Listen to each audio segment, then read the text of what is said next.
Hi, நான் செல்வம் short ஃபன்லியோட founder. இன்னைக்கு ஒரு ஃபிலிம் மேக்கரோட நான் ஃபஸ்ட்டு எப்படி பேசினேன், ஷார்ட் ஃபன்லி எப்படி புரிய வச்சேன் அவருக்கு அப்படிங்கிற ஸ்டோரி தான் உங்கள்கிட்ட சொல்கிறதுக்கு வந்திருக்கேன்.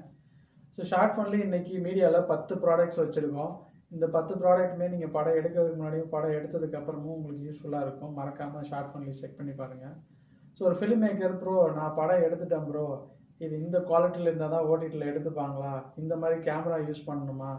ஆமாம், இந்த மாதிரி நிறைய ரெஸ்ட்ரிக்ஷன்ஸ் இருக்குது. எல்லா ஓடிடிஸ்க்கும் ஒரு ஒரு டேர்ம்ஸ் அண்ட் கண்டிஷன்ஸ் இருக்குது. இதெல்லாமே பார்த்து தான் இதெல்லாம் எனக்கு யார் சொல்லுவா ப்ரோ, நம்ம படத்தை எடுத்துகிட்டு நம்ம அப்படியே உட்கார வச்சுருக்கோம், இல்லைனா வேறு வழியே இல்லைன்னு யூடியூப்பில் ரிலீஸ் பண்ணிட்டு போயிடும், ஆனால் அதுலேயும் காசு வர மாட்டேங்குது. இந்த மாதிரி கதறிட்டு இருக்கிற ஃபிலிம் மேக்கர்ஸ் நம்ம ஷார்ட் பண்ணி கதவை தட்டுன்னு தட்டினாங்க. அப்போ தான் நம்ம அவங்களுக்கு ஒரு ப்ராடக்ட் கொடுத்தோம்.